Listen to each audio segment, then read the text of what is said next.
Welcome back to Vetted VA Live, where every week we get together here with several of the expert members of Vetted VA who are in the forums moderating and answering your questions every day when they're not doing loans or selling real estate.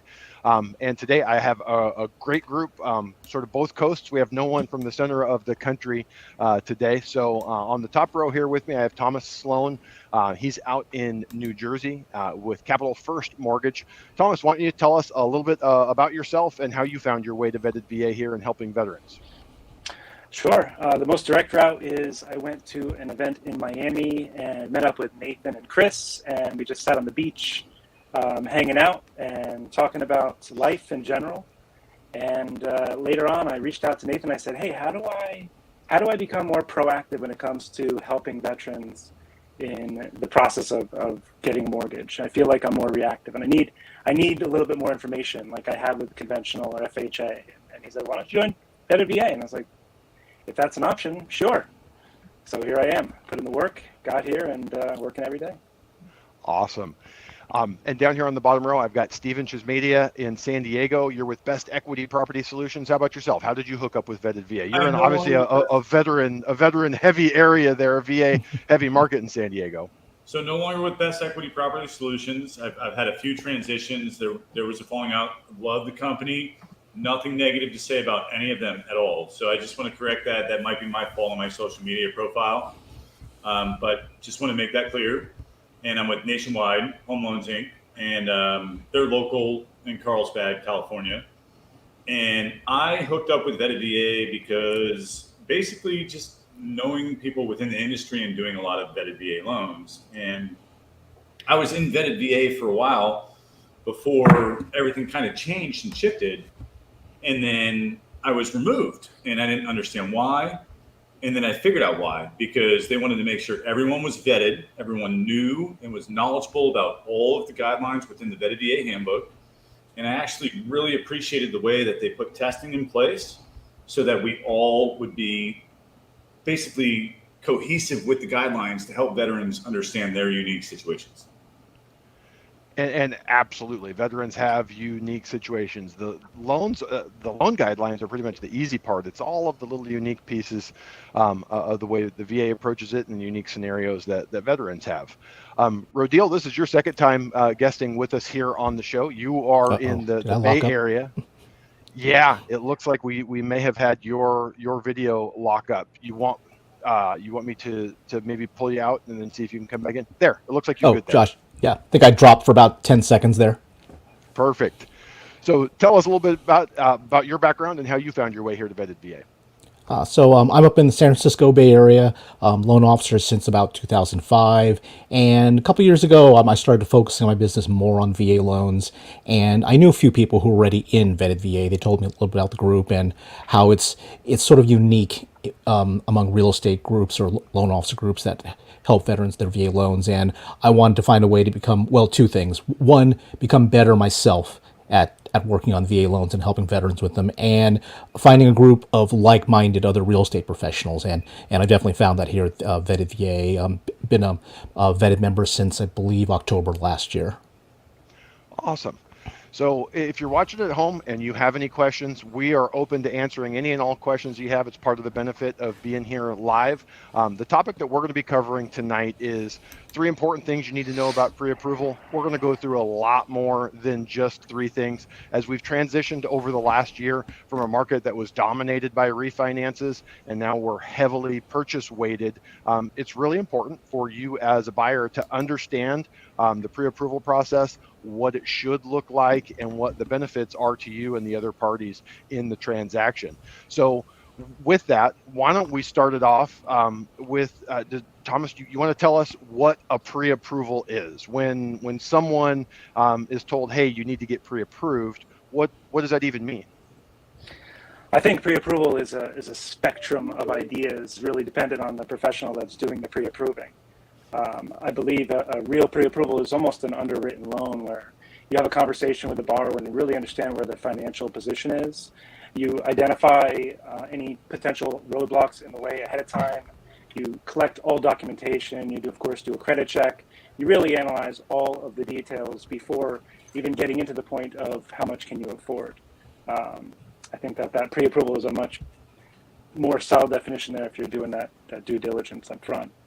And really, I mean, it leads to a secondary question that a lot of people have, or confusion. What's the difference between a pre-qualification and a pre-approval? Can I be pre-qualified? Do I have to get pre-approved? Rodil, what's the difference between those two, and what's the importance to a borrower of being fully pre-approved before looking at homes? So pre-qualified is usually when a home buyer is in the very early stages of the process and they may not be ready or comfortable to fully commit and provide all the paperwork and getting a full credit check. So a pre-qualification, in most loan officers will use that term to mean they've spoken to someone who's interested in buying a home, and they're giving that potential home buyer a range of what they might be able to buy, but they're just using numbers that are given to them by the home buyer. They're not actually running down the paperwork, pulling what's called a hard credit check, meaning a credit check pulled by a lender, a home lending company. And they're basically, all the paperwork that's required that Thomas just mentioned, the buyers aren't giving that to the loan officer at that time. Again, that's kind of made for someone who's a very long-term looking to buy a home, like I'm talking like a year. Maybe that's adequate just so they have a ballpark idea. And in terms of why I'm sorry, Josh, did you ask why is the pre-approval important? Well, why is it important that you have the pre-approval versus just having the pre-qualification? Right. So a pre-qualification, like I mentioned, because it's only based on information that's provided by the home buyer, it can't be as accurate as a full loan file like Thomas just described. And what getting a pre-approval means that, as I mentioned, I like to tease buyers this acronym.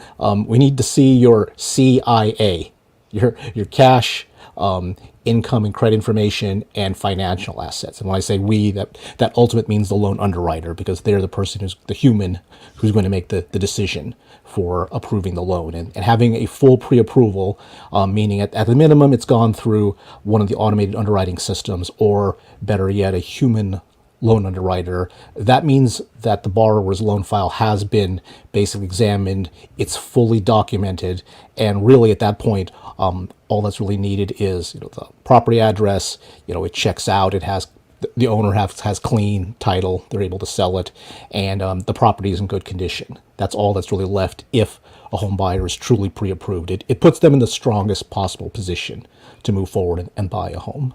You guys both had used the same word in answering a similar question, and it is truly underwriting. Me as a loan officer, you guys as loan officers may or may not take that file all the way to underwriting, but really we are at that point in the process underwriting the income, underwriting the assets, underwriting the credit, all of the known things. Like you said, we don't know the property, so we don't have an appraisal, we don't have a title report, we don't have a pest inspection, any of that stuff, but it really is underwriting all of the known things. And to me, a big benefit of going through the full pre-approval process is removing the uncertainty.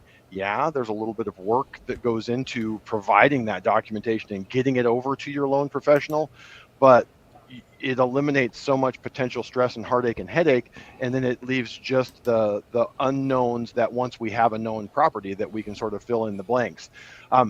Stephen, why don't you tell me a little bit about, let's say one of your realtors has a new client, they meet at an open house over the weekend and they ask, hey, have you been pre-approved? Why does a realtor care? Why does one of your realtors want you to pre-approve the borrower or connect the borrower with someone or know whether they're pre-approved? Well, the realtor is going to have obviously a vested interest in the sale, because they've worked hard to get representation for the seller and potentially the buyer if they have an open house or another realtor. They want to work in correlation with two parties that understand that a pre-approval, and the term unfortunately is sometimes used lightly, is a very big, impactful part and daring part of the equation for veterans. And one joke I have sometimes is, if you're talking to a veteran loan officer for the first time and you ask them as a veteran or active duty, what does COE mean? If they say close of escrow instead of certificate of eligibility, red flag up. And that is the biggest and most impactful. almost 60% of the VA loans I've saved have come from people with COE issues because no one pulled the certificate of eligibility. And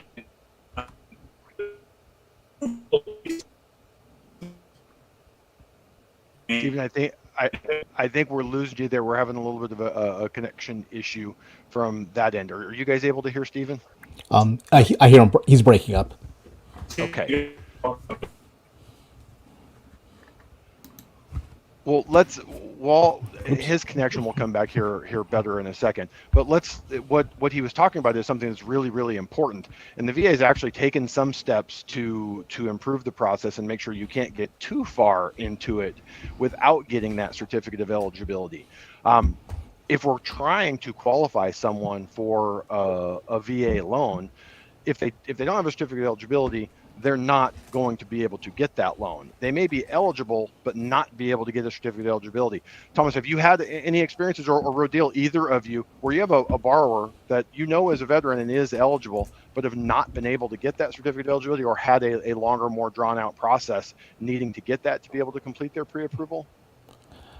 I've been pretty fortunate. I think almost all of my VA home buyers have been able to pretty straightforward get a copy of their certificate of eligibility. Either my team pulls it for them, or they were able to get it from the eBenefits website.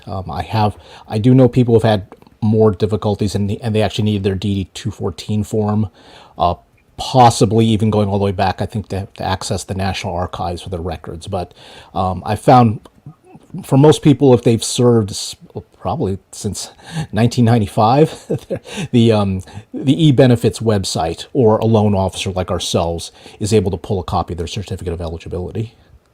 Yeah, and it usually is, in my experience, it's one of two. It's older veterans who their records were not as likely to be digitized, or I've had issues with people who had guard duty, and the requirements are a little bit different, and the system doesn't get updated. You come across that very often, Thomas? No, I too have been very lucky and working with people that seem to be in the system. So, and some of the horror dodged that stories, bullet.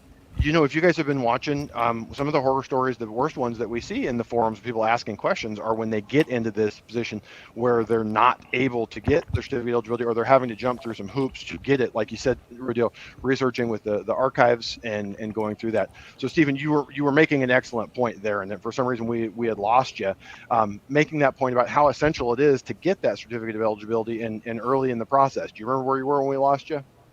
I saw all the screens kind of black out, come back in, but you guys touched on everything I was going to. For those of you that are veterans that are watching this, that have been mostly reservists, pay attention to the new guidelines that came out for reservists in your point statement. Most people don't know what a point statement is, but if you're getting a pre-approval from a lender or a pre-qualification from a lender for a VA loan, and you yourself are questioning if you're VA eligible, make sure the loan officer you're working with knows what you're talking about and does the homework. That's all I can express.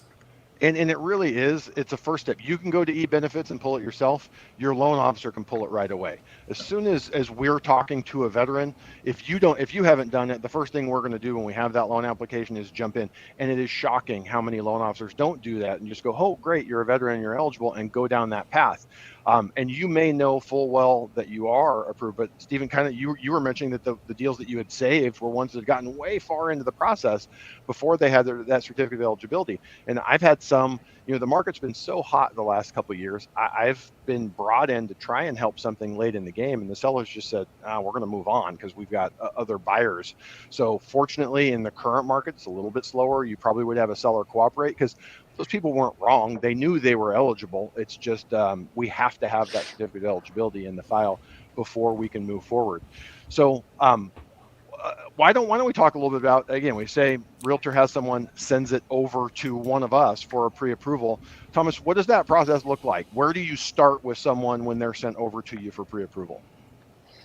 I think the place that I like to start is just really getting to know that person, having a conversation, asking them to talk about what they're doing, what they want to do, where their head's at, because it's important that they say it all, whatever's on their mind, and just kind of sitting there and listening is going to make them feel comfortable enough to really share all the information that's going to be really important for me, so that I know what questions are important to ask so that I can help them reach their goals as best I can, or get as close to their goals as possible.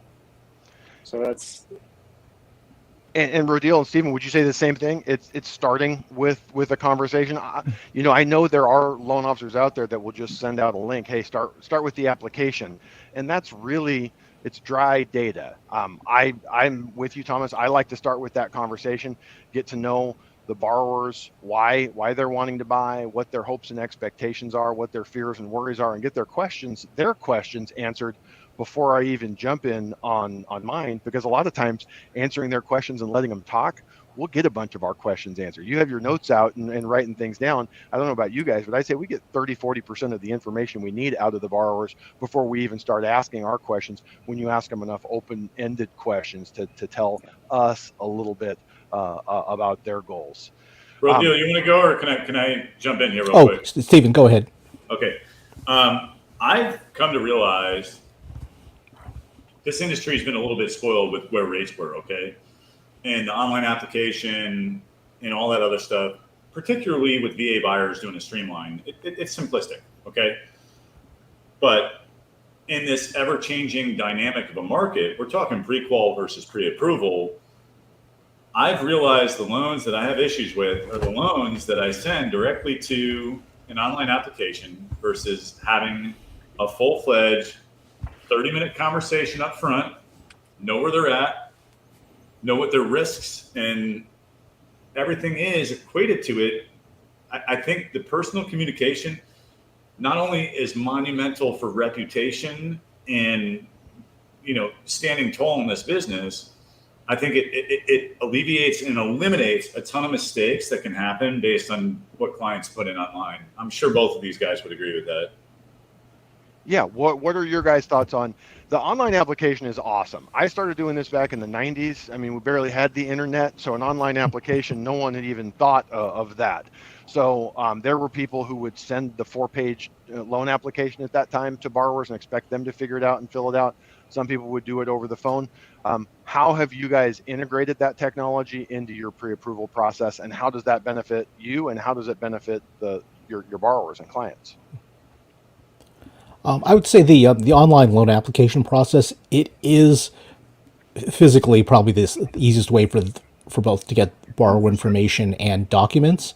But like Thomas and Stephen mentioned, I think it's still important at the beginning to speak to the veteran and any of their co-borrowers and really find out what's their need and what are their concerns, because being able to just talk with them about that up front, and like Stephen mentioned, we might find something there that might be maybe a bit of a bump in the road in the home buying or loan process, and just finding that out this way, as opposed to maybe it's harder to find simply by looking at the dry information in their loan application or their documents.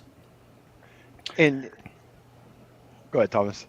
And I think the one piece that we're sort of like tiptoeing around here is that it's so important that there's this level of trust between the borrower and the loan officer. And without that trust, you can't really help that person get to where they want to be. Or you may miss some key points during the process that you didn't catch on because they put in some data in the application. Maybe during that application, they bring up some small little piece of information like this is important to me or that is important to me. And then during the process, you're not recognizing those little things that might pop up on an appraisal or on title or someplace in the process. I think that trust is so important both ways for you to be able to help each other get to the finish line as happy as possible. 1,000%. And what I was going to say is part of that conversation is absolutely start with open-ended questions. Let the client tell us what their hopes and dreams are, what their worries are, what potential problems they think they may have in that process. But we talked about a little bit of the downside of why a pre-qualification isn't great. But for me, I don't know about you guys, I'm doing a little bit of a pre-qualification as we're going. Tell me a little bit about your income. How are you paid? Are you paid by the hour? Are you paid a salary? Are you self-employed? What do you think your credit looks like? And by doing that, we can start and fill in some of that loan application while we're going.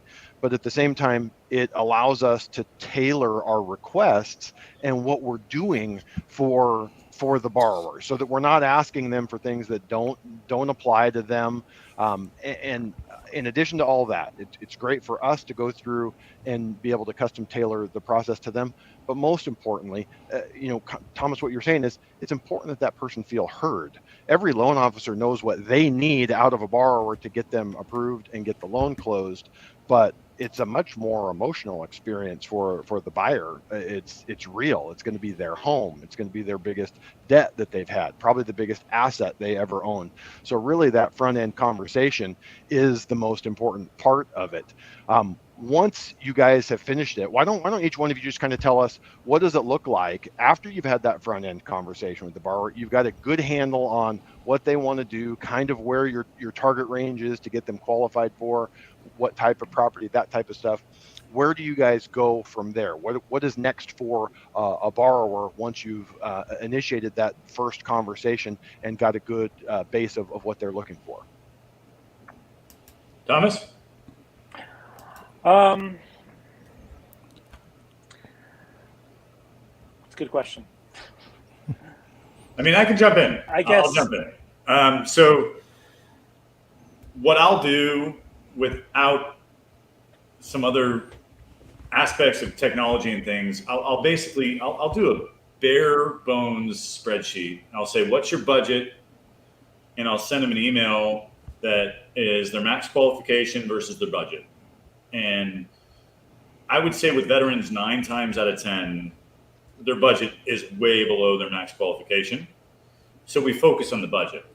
So the tough part in this market, we have so much volatility with interest rates. And literally from 6 weeks ago till now, we've seen interest rates go up almost 2%. And you have to stay in communication and correlation, because these buyers, they're going to write offers and get countered or move on to the next. And for me, I try and keep it based on the budget, knowing they have room to work with. But any veteran right now that's shopping at the top of your budget in a rate environment that's this volatile, be very, very careful. Make sure you have a buffer. There's HOA dues. Sometimes there are Melrose or taxes are higher in one county than the other. It's crazy. So focus on a budget. Don't stretch it as much as you possibly can, if possible. And that's where I start after the application process. So you've had the conversation with them. Did you take the application over the phone while you were going through, or did you send the online application out to them? So I guess bigger question, what I want to know for people who are watching and wanting to know what to expect with their loan officer, and also I talk to people all the time in this business, and we all do things just slightly differently. So are you presenting them with options based off of what they would like to do before you have the documentation and have completed the pre-approval, or are you already gathering all of their documentation and have completed the pre-approval before you present those numbers? I attempt to get everything. I will have the conversation. So if they don't do the application over the phone and they do it online, which is like Rodil said, it's convenient. It's typically most common. I will call to fill in the blanks. How long have you been at this job? What's your job title? Because they almost always miss all like the little stuff. And then in that conversation, salary or hourly, do you have bonus or are you self-employed? All of those things, knock those things out. And then I'll send basically a preface of an email that says, based on you being self-employed, this is what we need. Or if you're a W-2, we just need pay stubs, W-2s. So I'll send an email specific to it, and I'll send them what their max qualification is and what their budget is from a payment standpoint. And that's usually where I start. Rodil and Thomas, is that pretty similar in how you're handling the process with most of your clients? I'd say, yeah, pretty similar. Like during my, what Stephen and Thomas mentioned, is there that sort of first interview, I'm asking things like getting some numbers like on their income, a kind of a range of what their monthly debts are. And then I give them, like Stephen mentioned, basically based on this payment, it looks like you could qualify for, this is how much home you could afford. And then I ask them, look, are you comfortable with that? And then if some of them are saying, because it's a pretty high price area, most people I've worked with had to basically kind of swing for the fence in terms of getting the home they want. But I always want to make sure they're aware of what that looks like and what they're comfortable with. At that point, then I'm usually go going to the online app, or letting them go to the online application, just so we have, for regulatory purposes, their information recorded that way. And then I'll go ahead and do the next steps, credit pull, ask them to submit their documentation. So as we all described earlier, I want to move them once they're comfortable with the numbers. They're not going to get get shell shocked when they find out what the payment is for the home they want. Then I'm trying to move them to a point where I can give them, okay, this has been a fully pre-underwritten number. This is what you can do. This is what you qualify for in the given market. Perfect. Is that pretty similar for you, Thomas, as well? Yeah, I think that once we've established that we want to work with each other, I sort of work like a chameleon as far as where they want to go, what speed they want to go at, which direction they want to go. Sometimes it's, hey, real quick, fill out this application. They jump in, they do it, they send me their docs right away. Maybe 10% of the time that happens, and then every other time it's, let me ask a couple times for a few things. Let me reiterate what I'm asking for. Let me kind of go over why I can't accept this. Just go through the whole process with them so they start to kind of peel back the layers of the onion that is the mortgage process, right? Because it's Chinese to them. I remember when I first got licensed and I was sitting around a bunch of people, wearing polos talking about rates, and I thought they were talking in this other language. I'm like, how am I ever going to catch up to this wonderland of acronyms? I have no idea what's going on. So I try to always remind myself that the person I'm speaking to, they're in that boat. They have zero clue, and they probably don't care to learn anything. So maybe they want to learn something here and there. Maybe they want to learn nothing. I really just try to stay at their speed and just make sure that they're as comfortable as possible. And then as far as getting documents and anything that's there, I think it's my number one goal to make sure that I ask them for whatever I need from them the least amount of times as possible. If I can pull a VOE from a credit vendor so they don't have to go searching for W-2s, or so I don't have to explain to them what a W-2 is, then I'm going to do that. If I can get a written VOE from their employer because they know who their boss is, I might just do that instead of trying to chase them for documents, because who knows when that situation is. Maybe this person came to me from another lender, all their stuff's in boxes, their life is in shambles, they're driving 2 hours to bring their kids to school because they thought they were going to be here, and there's all these things that can happen in the process. So I think it's on us as the professional just to make sure that their life is a lot less stressful, at least when it comes to the mortgage process, because everything else is just out of their control. You mentioned a couple things there that are really important. You mentioned being a chameleon, and there's a fine line, there's a balance there, because we all do this. I'm sure you guys would all agree. We're sitting here saying not every borrower is equally technologically savvy. Not every borrower is equally interested in moving as quickly as possible. So we're having to gauge. A lot of that first call is you're getting the borrower a client a comfort level, and then figuring out how we're going to work together.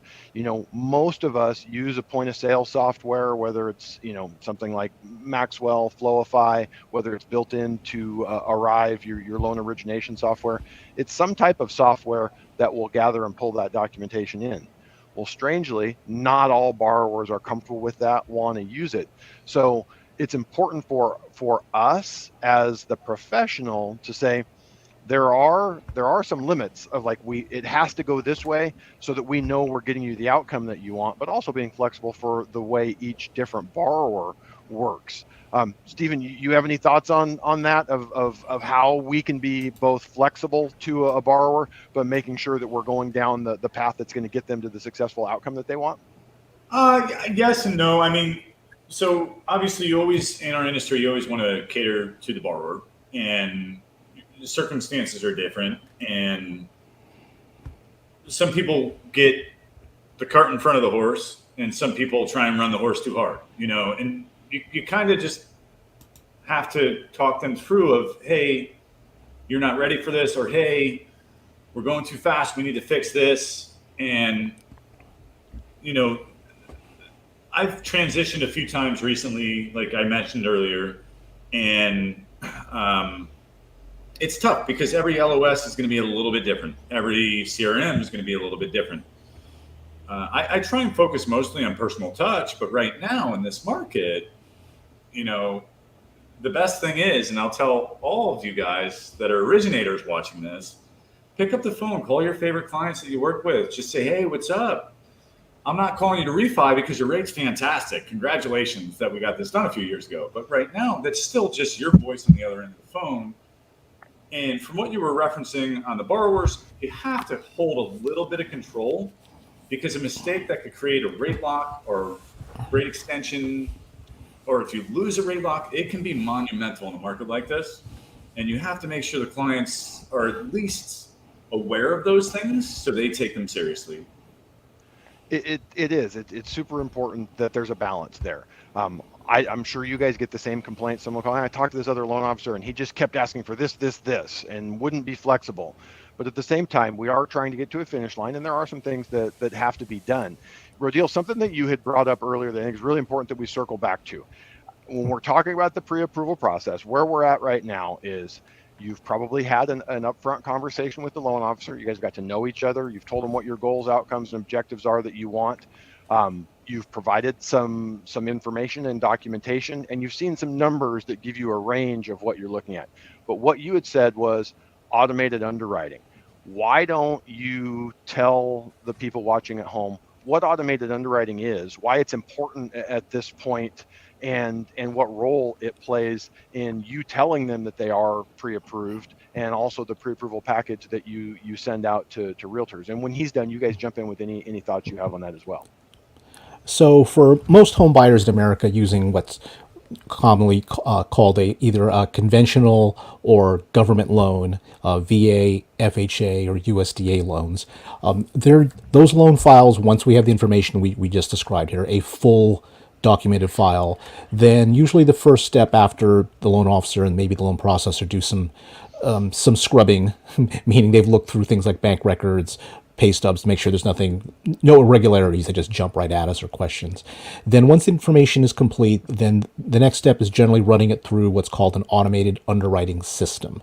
So that gives results of some kind, and if it gets the approve eligible result in what's called desktop underwriter, then that's basically a standard that the human loan underwriters will write to, and that gives the borrowers basically access to generally the best rates available for their credit score with that particular lender. So that's kind of the first rung on the ladder that the borrower financially has to jump through before the file is going to a human underwriter. And then if it does not come back with the highest possible result, it can still be a workable loan, but now there may be some additional requirements or additional research that the loan officer needs to do to make that a workable loan file.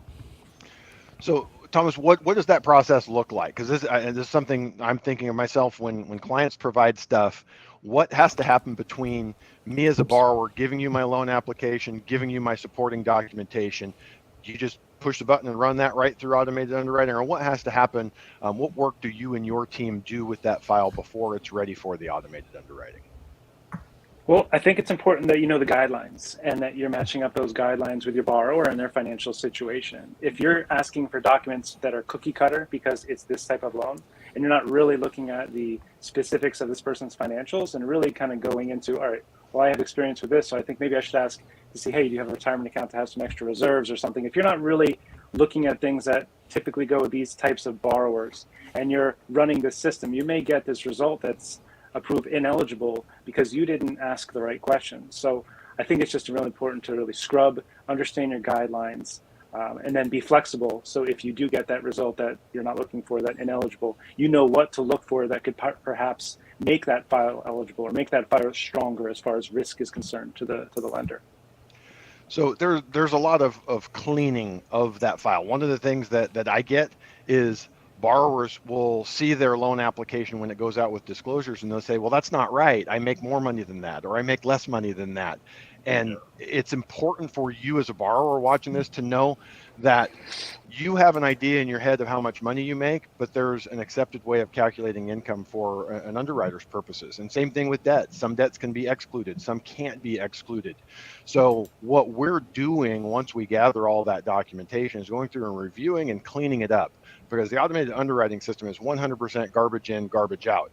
I don't know about you guys, but I do a lot of cross quals for my agents when they have a listing, and you'll get a DU over an automated underwriting finding, which, 3 to 5 pages, and you look at it and you're like, there's no way anyone looked at this. Both borrowers have a perfect round number for their income. They have perfect round numbers in their bank account. And you're just like, there's no way this was a clean, accurate loan application on the front end. So it is important, and it may seem burdensome that you're providing this documentation up front, but all 4 of us and any other vetted loan officer that you're working with, our goal and objective is to make sure we have all of the information necessary to get you a true and accurate automated finding outcome, so that we know that really we're just going to find a property, we're going to get an appraisal, we're going to get a title report, and we're going to go happily to closing. Stephen, you said something really important earlier. A lot of times borrowers will ask the question, okay, I just need to know how much I can afford. And we have no idea what you can afford. 2 borrowers that make the exact same amount of money could have very different lifestyles and be comfortable in different ways. Why don't you talk about how automated underwriting comes into play on that? Rodil had mentioned that you don't have to get an automated approval. With a VA loan, we can do a manual underwrite, but there's a big difference between manual and VA, and how does that determine what you actually qualify for? So I'm going to start for veterans right now with BAH, BAS. If you're active duty, we can gross those up. If you're retired, VA disability, we can gross it up, not taxed. We cannot use it for residual income. So me personally, every time I run a VA loan for the system, every time from the initial get-go, it's the basic numbers without the gross up. Because I think if you can get them there and you have the wiggle room, the residual is what really matters. What you referenced was how much can I afford? Family size, what's your commute to work? We can't answer those questions. That's why I think it's hyper important for us to focus a little bit on budget. When we have an era right now where a year ago gas prices were a couple dollars less, food prices for milk were a couple dollars less a gallon. Like all this stuff, it adds up little by little. It's called inflation. That's what directs the interest rate movements. And I think being budget conscious is a very big and impactful thing for a veteran. And I think the veterans that are budget conscious usually have everything together. So I highly encourage any veteran watching this, put a budget together. I don't care if Netflix is on it, Disney Plus, whatever it is, get those numbers in place. They're not going to impact your qualifications, but they are going to impact your monthly cash flow. That's where I'd leave that. Absolutely. And with that, in terms of the automated underwriting, if you have a lower credit score, you're not able to get that automated approval, you might be maxed out at a 40% debt to income ratio. Yep. With the automated approval, you guys probably had even higher. I had a guy bought a condo here in Huntington Beach a couple of years ago, 68.5 debt to income ratio. And people hear that and they go, that's insane. That guy, he lost his house to foreclosure, right? Like, no, he had a girlfriend who was not an eligible borrower because it wasn't a spouse. So the actual household income was double what we showed on paper.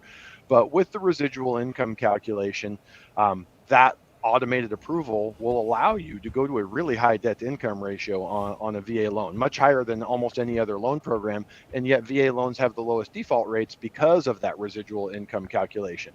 And because that's important, and because it comes into play in terms of what your maximum qualification is and whether those automated underwriting findings are valid, going back to looking at other lenders and sending over DU findings, you can see that they didn't actually put in any of the factors, because you see this giant residual income listed on the DU when you know that they barely are probably squeaking by or may not have it at all. Thomas, do you want to explain to anyone watching at home what that residual income calculation is and why it's so important in this pre-approval process if you're going to push your ratios to the high side? Of course. I think the VA loan is so incredible because it really looks at the nuts and bolts of a person's finances, right? You have a conventional loan that's going to look at numbers and that's where you're stopped. But you're going to have a VA loan that's going to look at, what are your monthly expenses as far as childcare or your electric bill or your taxes coming out of your paycheck. They're really going to look at what is coming out of your gross pay to see what you're left over with, to see if maybe that loan makes sense for you or if it doesn't. A lot more so than.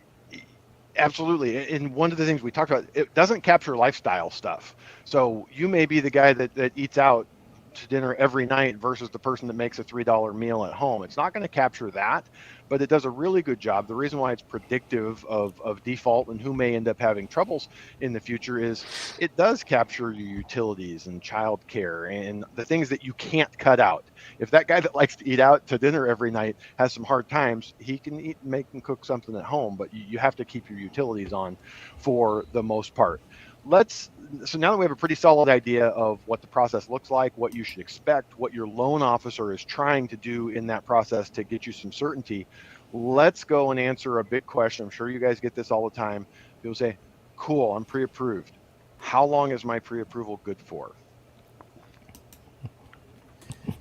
All right, that's a tough one. Okay, so it depends on where they're shopping with respect to their qualifications. So that's a very tough one. And in a volatile interest rate environment, I've literally told certain clients that your rate quote in this environment can last as long as a piece of gum in a pack of baseball cards from the 1990s. Okay, so it's literally an analogy I've used that if you're shopping at the top of your budget, in my opinion, your pre-approval is good for a day. If you're shopping well below your budget and the lenders have criteria for credit scores, 60 days is a safe barometer. I would think Rodil and Thomas would say that would be somewhat accurate too. I personally, I don't even give that cookie cutter answer to my borrowers. I have a couple realtors that really press me for that, and I'm not going to give the answer. I'm really on board to help my clients get to the finish line. We're in this together. So I think it's so important that they send me the addresses of the houses they like before they even go see them. So we can kind of go over those numbers before they even put an offer in. Anything other than that, especially in this market, a bubble gum in a 1990s pack of baseball cards is exactly what it's worth. Yeah. Well, And I have plenty of those. To support what you're saying there, I have a client here that they were qualified for a ton. They're here in Southern California. They're qualified for about $1.3 million. And I get a purchase contract over. It says 840, and I'm like, oh, this is great. It's pretty rare that you have a client go 35% under their max budget when every house they looked at was well over $1 million. Well, we'll come to find out it's legally a condo. It's a site condo, meaning it looks like a house, but it's a condominium. VA is unique on that one. They require that to have a condominium approval. Agent didn't ask about the property, didn't think to mention that it was a condo, knowing that it was a condo, and we got lucky. It was new construction, and the builder had got their complex approved when they built it. But for those of you watching at home, you're probably starting to realize there's like a million things that we're looking at and trying to keep straight and make sure are not problematic, even for the best qualified borrower. So Thomas, I love what you're saying there in that really, I'd like to have a conversation before you write an offer. And a lot of agents look at that like, well, that's overkill. Just give me a top dollar amount. And I go, well, every property is unique. And, for those of us in California, the property taxes are pretty consistent. If you're not in a new build area, it's going to be, our standard state rate is 1%. And then the local areas are going to add generally no more than another 0.25%. So somewhere around 1.25 is where it's going to fall in. Other parts of the country, one property might have 1.5, and another one might have 2.5 in the next county over. Whether there's an HOA or not, whether it's legally a condo or not, these are really important things, and it is almost impossible to talk through with you and your realtor up front everything that might come up on any property.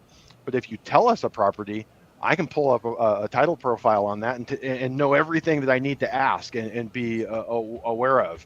But Josh, one more thing on that. So for me, when I have people buying Murrieta, Temecula, brand new construction homes, then you have that big wide range. Oh, sometimes you can't even get a tax survey, a tax bill. You can't get it, and you have to get it through title, which can take a day or two.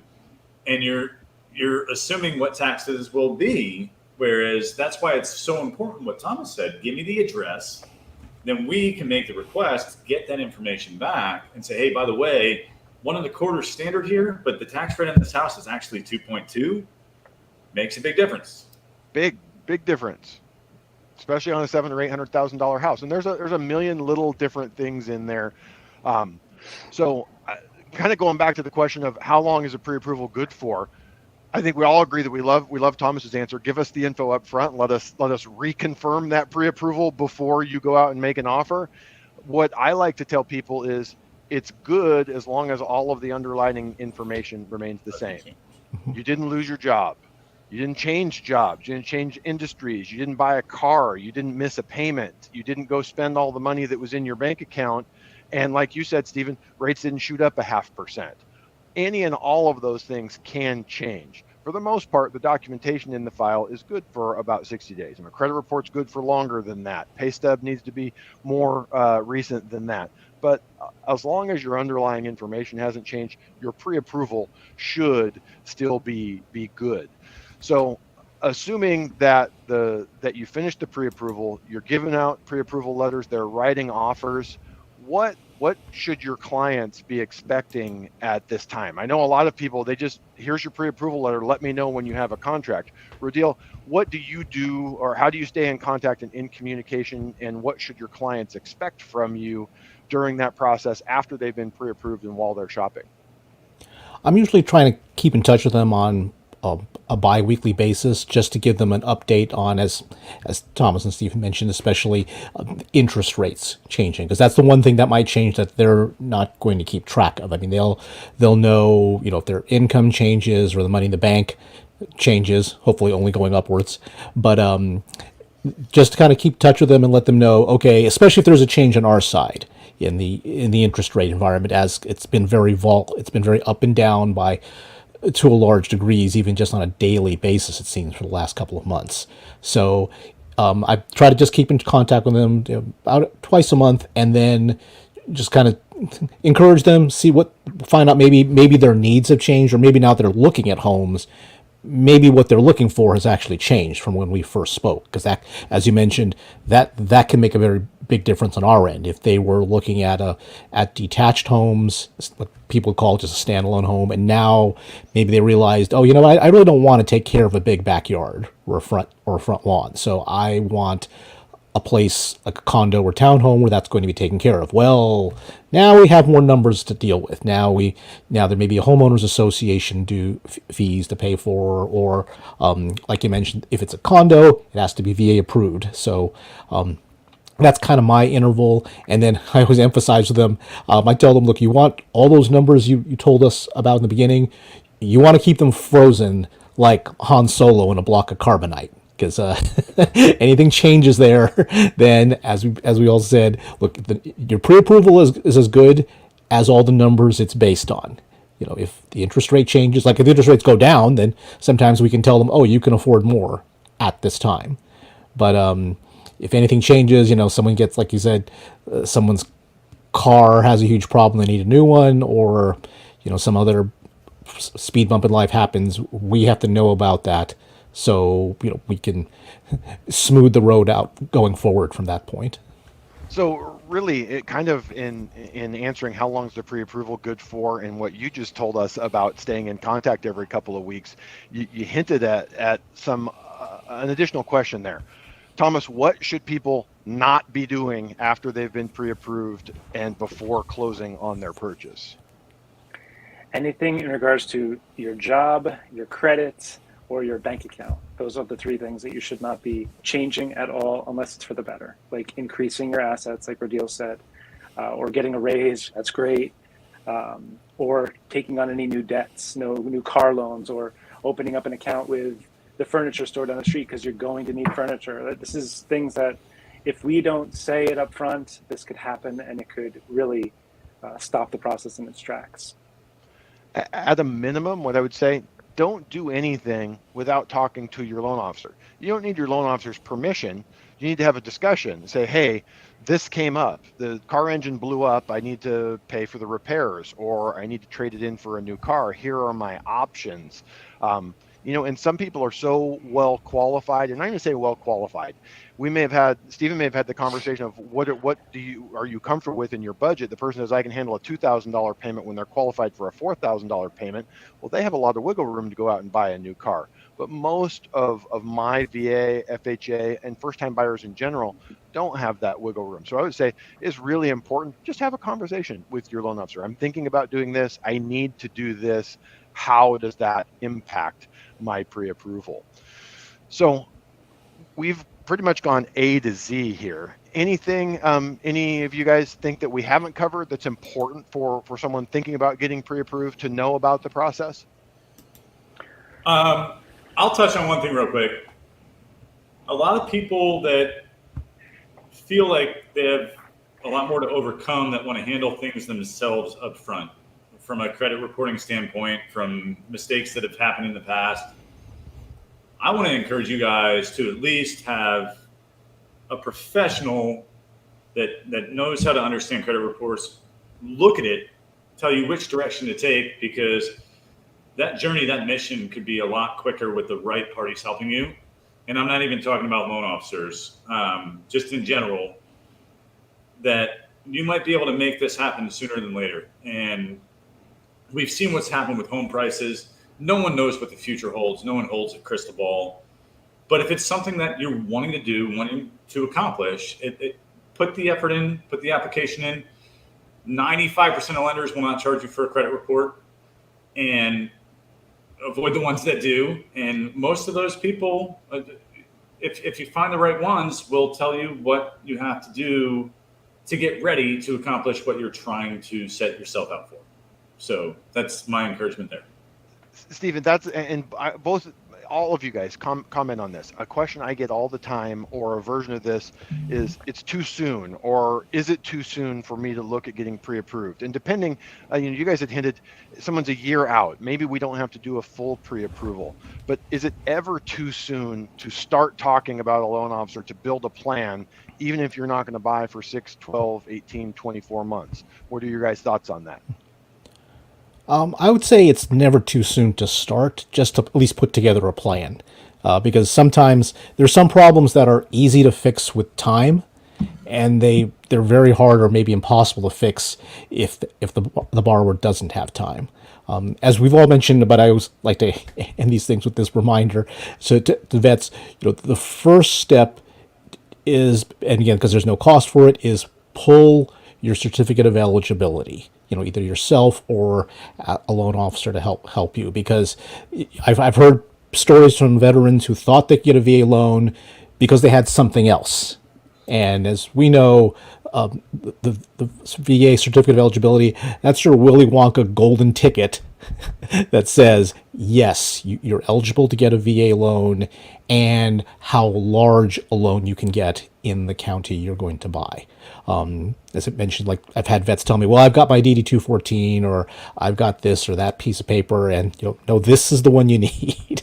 So I mean, that's one thing I just kind of wanted to reiterate, in the process. But in terms of it being too soon, it's never too soon to get a plan, because I've talked to some people who think like they just can't do this at all, no matter what, and maybe they can't do it now, but with a plan, then yes, maybe it's a year, maybe it's 18 months or longer, but that just might be the time, and a plan might be all that veteran needs to become a homeowner.